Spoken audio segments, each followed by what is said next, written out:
சாந்தி. இன்று 24/7/2024 காலை முரளி. ஓம் சாந்தி. பாப்தாதா மல்பன். பகவான் குழந்தைகளை பார்த்து, இனிமையான குழந்தைகளை, தந்தையிடத்தில் மொத்த வியாபாரம் செய்ய கற்றுக்கொள்ளுங்கள். மொத்த வியாபாரம் என்பது மன்மனா பவ ஆகும். அல்லாவை நினைவு செய்ய வேண்டும் மற்றும் சேவிக்க வேண்டும் மற்றும் மற்ற அனைத்து சில்லறை வியாபாரம் ஆகும். மற்ற அனைத்தும் சில்லறை வியாபாரம் ஆகும். ஆகையால் மொத்த வியாபாரம். இங்கு இந்த இடத்தில் தந்தை என்பது இறைவன். இறைவனிடத்தில் மொத்த வியாபாரம் செய்ய கற்றுக்கொள்ளுங்கள். மொத்த வியாபாரம் என்பது மன்மனா பவ ஆகும். மன்மனா பவ என்றால் ஆத்மா பரமாத்மா, அதாவது அந்த நினைவோடு இருக்க வேண்டும் என்பதுதான் மன்மனா பவ. அதாவது மொத்த வியாபாரம் என்பது ஆத்மா பரமாத்மா என்ற நினைவோடு இருக்க வேண்டும். ஆத்மா என்றால் இரு புருவங்களுக்கு மத்தியில் இருக்கின்றது ஆத்மா. பரமாத்மா பரந்தாமத்தில் இருக்கின்றார். அவருடைய நினைவில் இருக்க வேண்டும். அதைத்தான் மன்மனா பவ என்ற மந்திரம் ஆகும். மொத்த வியாபாரம் என்பது மன்மனா பவ என்ற மந்திரம் ஆகும். அல்லாவை நினைவு செய்யணும். அல்லாவை என்றாலும் கடவுள்தான். அல்லா என்றால் இறைவன். இறைவனை நினைவு செய்ய வேண்டும் மற்றும் சேவிக்க வேண்டும். நாம் செய்தால் போராது, மற்றவர்களையும் சேவிக்க வேண்டும். நாம் இறைவனை நினைத்தால் மட்டும் போதாது, மற்றவர்களையும் சேவிக்க வேண்டும். மற்ற அனைத்தும் சில்லறை வியாபாரமாகும். மற்ற அனைத்துமே சில்லறை வியாபாரமாகும். சில்லறை வியாபாரத்தில் ஈடுபட வேண்டிய அவசியம். மொத்த வியாபாரத்தில் இறைவனோடு மொத்த வியாபாரம் செய்யுங்கள் என்று தலைப்பை குறிப்பிடுகின்றார். கேள்வி: தந்தை தனது வீட்டிற்கு எந்த குழந்தைகளை வரவேற்பார்? தந்தை தனது வீட்டிற்கு எந்த குழந்தைகளை வரவேற்பார்?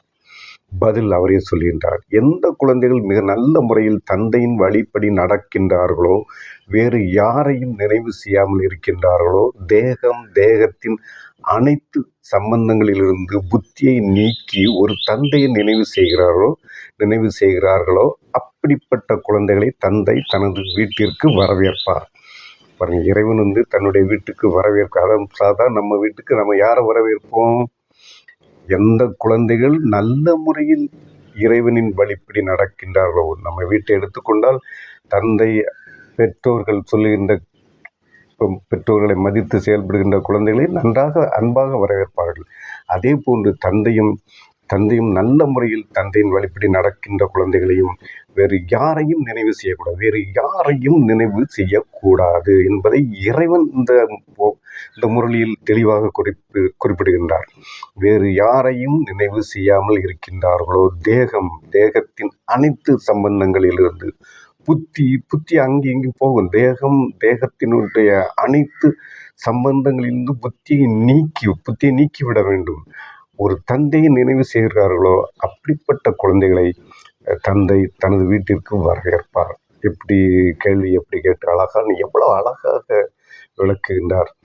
இப்பொழுது தந்தை தனது குழந்தைகளை மலர்களாக ஆக்குகின்றார். குழந்தைகளை முள்ளாக இருக்கின்ற குழந்தைகளை மலர்களாக, மென்மையான மலர்களாக ஆக்குகின்றார்.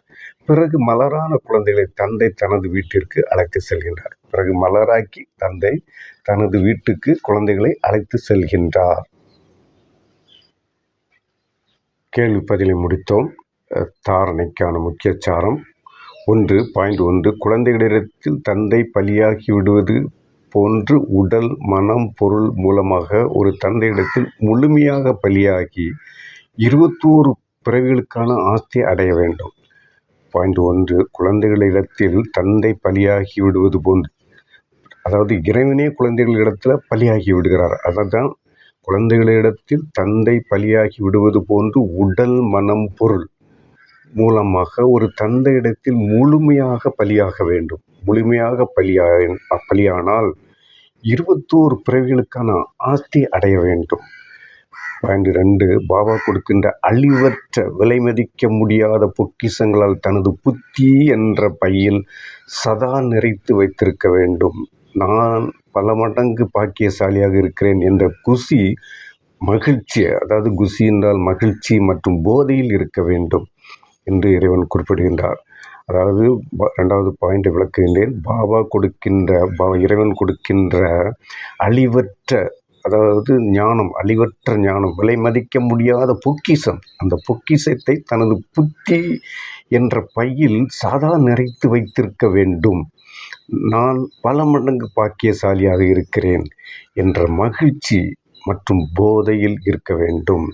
வரதானம் பிராமண வாழ்க்கையின் சொத்து மற்றும் ஆளுமைத்தன்மையை அனுபவம் செய்து மற்றும் செய்ய வைக்கும் விசேஷ ஆத்மா ஆவீர்களாக. மீண்டும் ஒரு முறை வரதானத்தை சொல்லுகின்றேன். பிராமண வாழ்க்கை என்றால் ராஜயோகத்தை கற்றுக்கொண்ட குழந்தைகளுக்கு பிராமணர்கள் என்று சொல்லப்படுகின்றது. இந்த பிராமண வாழ்க்கையில் இந்த சங்கம யுகத்தில் தான் இந்த ராஜயோகத்தை இறைவன் கற்றுக் கொடுக்கின்றார். இறைவன் பிரம்ம பாபா மூலமும் அனைத்து ஆத்மாக்கள் குழந்தைகள் மூலமாக பல பேருக்கு கற்றுக் கொடுக்கின்றார். இந்த பிராமண வாழ்க்கையின் சொத்து மற்றும் ஆளுமை தன்மையை அனுபவம் செய்து மற்றும் செய்ய வைக்கும் விசேஷ ஆத்மா. ஒவ்வொருவருக்கும் அந்த சக்தியை, இறைவனுடைய சக்தியை கொடுத்திருக்கின்றார். அத்தனை பேரும் விசேஷ ஆத்மா ஆவீர்களாக என்று ஆசீர்வதிக்கின்றார். இதனுடைய விளக்கம், பிராமணன் ஆவதே மிகப்பெரிய பாக்கியம் என்பதை பாப்தாதாய் அனைத்து பிராமண குழந்தைகளுக்கும் நினைவூட்டுகின்றார். ஆனால் பிராமண வாழ்க்கையின் ஆஸ்தி சொத்து திருப்தியாகும். மேலும் பிராமண வாழ்க்கையின் ஆளுமைத்தன்மை மகிழ்ச்சியாகும். இந்த அனுபவத்திலிருந்து ஒருபோதும் வஞ்சிக்கப்பட்டு இருக்கக்கூடாது. அதிகாரியாக இருங்கள். எப்பொழுது வள்ளல் வரதாதா என்றால் வரங்களை தருபவர், திறந்த மனதுடன் பிராப்தியின் பொக்கிஷங்களை கஜானா தருகின்றார். எனவே அதை அனுபவத்தில் கொண்டு வாருங்கள் மற்றும் மற்றவர்களையும் அனுபவி ஆக்குங்கள். அப்பொழுதுதான் விசேஷ ஆத்மா என சொல்லப்படுவீர்கள் என்றால் ரொம்ப அழகாக, எவ்வளவு எளிமையான தமிழில் புரிகிற மாதிரி முக வாக்கியங்களை கொடுத்திருக்கின்றார். மீண்டும் ஒரு முறை விளக்குகின்றேன். பிராமணன் ஆவது ஆவதே மிகப்பெரிய பாக்கியம். பிராமணன் என்றால் ராஜயோகத்தை கற்றுக்கொண்ட குழந்தைகளை அனைவரும் பிராமணர்கள் என இறைவன் சொல்கின்றார். பிராமணன் ஆவதே மிகப்பெரிய பாக்கியம் என்பதை பாப்தாதா, அதாவது இறைவனும் பிரம்ம பாபாவும் சேர்ந்த வார்த்தை தான் பாப்தாதா என்று சொல்லப்படுகிறது.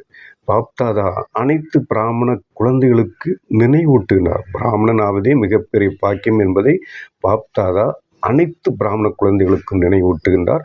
ஆனால் பிராமண வாழ்க்கையின் ஆஸ்தி சொத்து திருப்தியாகும். பிராமண வாழ்க்கையின் ஆஸ்தி சொத்து திருப்தி அவ்வளவு திருப்தியாக இருக்கும் என்பதை இறைவன் சொல்கின்றார். மேலும் பிராமண வாழ்க்கையின் ஆளுமைத்தன்மை மகிழ்ச்சியாகும்.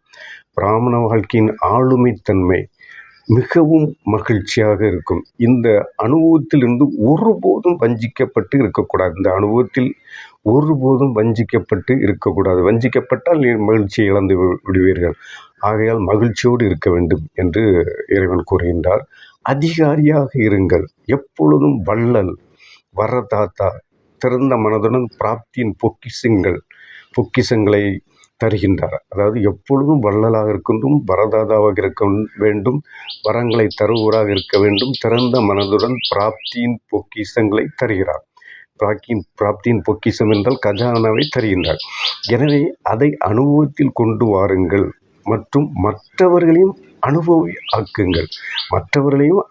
ஆக்குங்கள். எனவே அப்பொழுதுதான் விசேஷ ஆத்மா என சொல்லப்படுவீர்கள். நீங்கள் மற்றவங்களையும் விசேஷ ஆத்மா ஆக்கினால்தான் நீங்களும் ஒரு விசேஷ ஆத்மா என சொல்லப்படுவீர்கள்.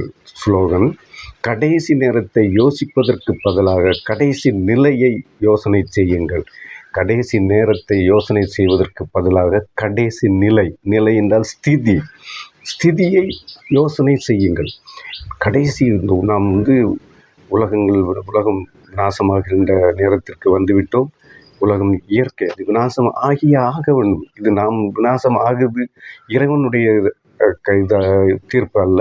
இயற்கை நாசம் ஆகியே வேண்டும். அப்பொழுதுதான் பழைய உலகம் அழிந்து புது உலகம் உருவாகும். இந்த ஸ்லோகனின் மீண்டும் ஒரு முறை சொல்கின்றேன். கடைசி நேரத்தை யோசிப்பதற்கு பதிலாக கடைசி நிலை என்றால் ஸ்திதியை யோசனை செய்யுங்கள். எவ்வளவு அழகாக சொல்லியிருக்கின்ற அந்த வாணி ரொம்ப சிறப்பான வாணி, சிறப்பான முரளி. இந்த முரளியை முழுமையாக படிக்க வேண்டும். பிடிஎஃப் எல்லாம் கிடைக்கின்றது, எல்லாம் முரளியில் வருகின்றது. யூடியூப்பில் சென்றால் எல்லாத்தையும் பார்க்கலாம். நல்ல என்ஜாய் வாழ்க்கையை அனுபவங்கள். கஷ்டத்திலிருந்து மீண்டு, துக்கத்திலிருந்து மீண்டு, யாருக்கும் துக்கம் கொடுக்காமல் மகிழ்ச்சியோடு வாழ வாழ்த்துகிறேன். வாய்ப்பை பயன்படுத்திக் கொள்ளுங்கள். பிரம்மகுமாரிகள் இயக்கத்தை தொடர்பு கொண்டு இதை கற்றுக்கொண்டு, ராஜயோகத்தை கற்றுக்கொண்டு நாம் நிம்மதியாக வாழ வேண்டும். யாருக்கும் துக்கம் கொடுக்கக்கூடாது, நாமும் துக்கத்தை வாங்கவும் கூடாது. இப்போ பாபாவுடைய கட்டளை. பாபாவுடைய நினைவில் எல்லோரும், இறைவனுடைய நினைவில் எல்லோரும் நன்றாக வாழ வேண்டும். வாழ்த்துகிறேன். நன்றி. ஓம் சாந்தி.